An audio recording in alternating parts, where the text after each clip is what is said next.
Alright, let's continue our date with the hottest guy ever. The two of you arrive at a small cafe. Oliver, being the absolute gentleman he is, holds the door open for you. It's so warm in the cafe that you can feel the snow on your clothing melting off. But it's not so hot to the point where you want to strip on the spot. Weird descriptions, but okay. Must be some damn good fire magic. Why is everything magic? Is there no technology in this world? Do you mind finding seats for us? I have to do something. It should be quick. Not a problem. Oliver walks towards the front counter where a young woman stands. Is it the same girl from the other story? Meanwhile, you have free range of the cafe. There's almost no one here at this time. You opt for a seat near the windows. It offers quite the scenic view. Makes you feel like one of those rich kids in a mountain chateau. You're really obsessed with them rich kids. Once staring out the window gets boring, you turn your gaze towards Oliver. Due to the distinct lack of people, you easily make out the conversation. Hey, Oliver! Good morning, Emma. How's everything been going for you in the cafe? Is it the same girl? I don't remember her name. Aha! Everything's been going amazingly. The cafe's been doing much better than I thought. Now, as for you, you're usually not here so late. What brings you here past 7 in the morning? Late? 7 in the morning? Wow. I have something for you. He sifts through his pockets. You don't know how much shit's in there, but it's enough that it takes Oliver a good while to find whatever he needs. Ah, here. What the frick? How can they store- right, infinite pockets. Everyone just sticking everything in their infinite pockets. If there's like one thing I need, it's that. The bag is neatly folded, complete with a fancy wax seal.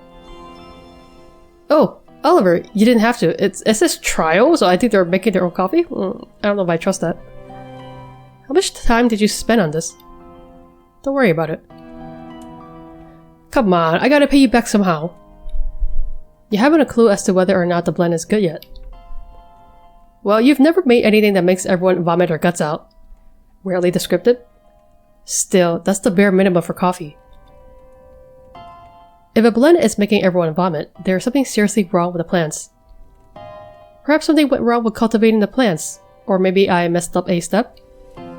Or maybe the entire water supply is contaminated and it's an issue much, much larger than just a few coffee plants and... Oliver pauses while Emma stares at him. Sorry, I really need to stop doing that.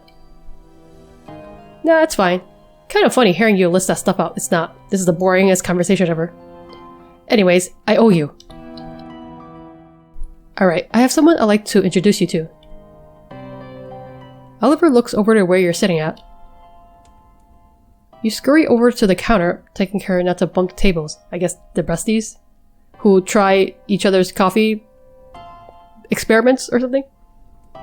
Hey, name's Adrian. Nice to meet you. I'm Emma. Never seen you around here before. I just arrived here yesterday. Ah, that explains it. Well then, hope you've been liking it here so far. Thanks, it has been amazing so far, has it? I'm not getting that vibe. And only after one class, and you guys just left. So, Emma, since you want to pay me back, do you mind giving Adrian some recommendations on what to eat? What are you in the mood for, Adrian? Well, choice, so every time there's a choice, I must save. Breakfast? Why are the choices breakfast or lunch? I thought they'd give me like coffee choices. I guess lunch. Although, what time is it? They said it was after 7 in the morning? Guess that I'll get some lunch. In that case, I know exactly what to give you. Hey you, Oliver. Want the usual? Now, how did you know? Barista's intuition. I'll be paying for Adrian and myself. Oliver hands Emma several glimmering coins, which she puts into the cash register. So they have magic, but they still need money. They can't have magical credits or something? She then rushes to prepare the food and coffee. In the meantime, you and Oliver wait by the counter. I didn't know that you had more friends. Okay, kind of rude. You didn't expect that, did you? You remember back when he only had you. Sure, some people might think of this as ditching you for other people. But you're happy for him. I mean, you were out of each other's life, so... How could you not be? Also, like, magical world, but there's no magical phone? Magical distant messaging? Nah, I always thought that eventually you wind up popular with the ladies. You're getting quite ahead of yourself here. Your order's ready! Oliver retrieves the food and coffee. You then escort him over to the seats you picked out. As you sit, he slips his coat off and drapes it over the back of the chair. Oliver begins to sip his hot coffee. Where's my hot coffee? You've never understood his coffee obsession. The closest you can think of is that it's similar to your energy potions. Okay, they're basically drinking energy drinks. Still, you don't know how he drinks it so plain. Then again, you also know how much he hates energy potions. It's pretty good. You speak in between bites. Oh, I see. This is pretty good. You realize that Oliver hasn't removed his silky gloves. I didn't realize that he was wearing silky gloves. He's got the boots and he gets his silky gloves. Coat hands. I just like keeping them on. Maybe they're scars. Even while eating crumbly stuff. You motion towards the little sandwich on his plate. And he just levitates it towards his mouth. Wow, someone is so showy. You almost forgot he could just do that. Okay, but doesn't doing magic take energy? You should only use it for like important things, I feel like. Ah, shucks. I thought I had you there. Oliver's face contorts to a slight smirk. Or instead of magic, I could just use silverware. Hell no, you're not about to eat that with a fork, are you? First off, my gloves would get ruined if I ate the sandwich with my hands. Second, there is no difference between eating with silverware and hands. They both get the job done. And lastly, it's how my mother taught me. Proper form, or something along those lines. Is your mother also bad in this world? Yeah, I think I remember her. And how hoity-toity she was back when you visit Oliver. She always mockingly referred to you as Oliver's little friend, even after you told her your name. Okay, so she still sucks. Adrian isn't too difficult to pronounce, and even if it was, she never bothered trying. Speaking of which, how is she? You think nothing of the question. Fairly mundane, how's the weather type of stuff. Okay, I don't think he liked that question. Clearly this isn't all that mundane for him. Oh, gloomy. Oh, she's in a much better place now. Sheesh. Yeah, I know, sheesh. Well, you asked, he answered. And at least Oliver seems to trust you enough with this information even after all this time. Don't feel too bad. I will get over it. I'll go. So he's not over it yet. He's not even like, I'm over it. He's like, I will get over it. Besides, this is not my first time dealing with something of the sort. You've got to be lying right now, right? No one just gets over this kind of shit that quickly. I mean, you don't know when she passed away. Some people never get over it, in fact. How's everything been for your family ever since the move and all? You can tell that he's trying to steer the conversation away from stuff about his mother. My family. You remember that you sometimes sent a bird to mail stuff to Oliver. Just literally Harry Potter world. You never get any confirmation that he actually received the letter, though. I mean, I'm not in the mood to talk about it now, but you know from the stuff I've sent you in the past. Wait, you've sent me mail? Maybe your mother hid it. Yeah, I just sort of kind of thought... Just thought you moved on from me. No, that's not... They don't even have freaking phones in this world. They send mail by bird. This is a fucked up place. Oliver rests his face in his hand. I never even knew that you tried to get into contact with me. Oh. For some time, it's completely silent between the two of you. I definitely think Oliver's mom, hit them letters. Because she be like that, at least in the other game. Oliver looks like he's thinking about something. You can hear whispers of cursing. No, not magical cursing. Cursing as in fuck, shit, crap, fucking bitch. That kind of cursing. Then it stops. That's a lot of cursing. Normally people are just like, shit, once. or twice. Adrian, I'm sorry that I never wrote to you. It's alright, I mean, you didn't even know about the mail. It doesn't excuse the fact that I didn't even try to contact you. That is true. How come you didn't send me a little bird with a little letter? It's not that big of a deal. Is it not? For some time it was. The thought of him moving on without you. That was pretty sad for a considerable amount of time. Oliver. Oliver, it's okay. Really, it is. You took his hand into yours. I will make it up to you, somehow. Oliver. Probably his only trait you find annoying. This desperation to make up for something, no matter how trivial. He could break your pen, then try to revive your dead sister to make up for it? Excuse me? This is a lot. Alright, wanna know how you can make it up to me? Don't do anything. I'm serious, in all honesty, the fact that you're hanging out with me and all is enough. You are the reason why we're hanging out again, after all. You know that I'm unable to just do nothing. Seems persistent. You whip up the simplest thing he could do for you, just to ease his nerves. In that case, I want you to hang out with me for the rest of the year. Yeah, I mean, that's a pretty big ask, so I think it should be enough. I am the new kid, after all. Wouldn't want me to be lost in the system.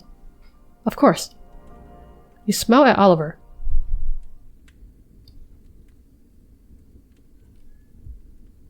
The two of you finish up eating. Oliver gathers the plates up and returns them to the front counter.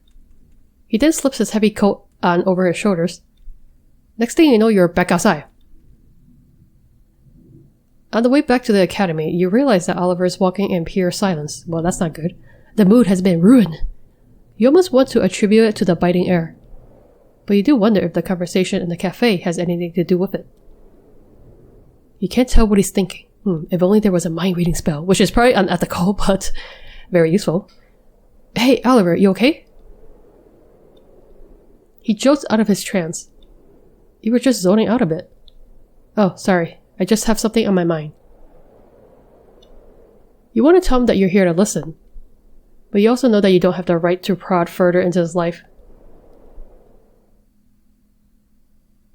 After escorting Adrian back to the academy and providing him with some more company, you retreated to your dormitory. I'm Oliver now? Well, that's bizarre. You sit at your desk, then gaze out the massive window. White snowflakes drift from the inky sky. It's a perfect backdrop for drafting Professor Incendio's lesson plans. The TAs really do everything, man. The professors just do nothing. You've always had a love-hate relationship with winter. It's because that's when Mother passed away. It's a beautiful season, despite the death at every corner. You know that all too well. You feel the wind whispering in your ears. Oh my gosh, is she a ghost? Is she haunting me? You feel her whispering in your ears. This isn't any normal wind. It stings. You can barely make out any words. You, me, apart? Great, I'm being haunted by my dead mother. Shut up. Shut up. Shut up. Goodness, not this again. Looks like the sealing hex didn't work all too well. Oh, great. I'm being haunted, so you gotta seal them ghosts. With him? Left me? I thought that you were out of my life. Never. You? Me? Forever. No. I don't want that. You close the curtains, so much for getting some air in the room. This is the first time she's wind whispered to you in a while? Okay, the terms, man, they'd be hilarious. Why now, of all times? Of course, that's a trivial question once you think about it for more than a second. You might be a fucking idiot, but you're not that dense. I know that you're out there. Somewhere. What do you mean? Mother's not dead? Is that how she wind whispering to me? I won't let you take those I love away from me. Never. Again. Okay? So is this Mother? Mother is still, obsessive, like the other game where she'll not let you have any friends or anyone close to you. Even after pulling the velvet curtains shut, cold air seeps into the room. You can hear angry whispers outside. Oh, she's right outside, I see. At least she can't come into my room. You huddle a bit closer to the fireplace.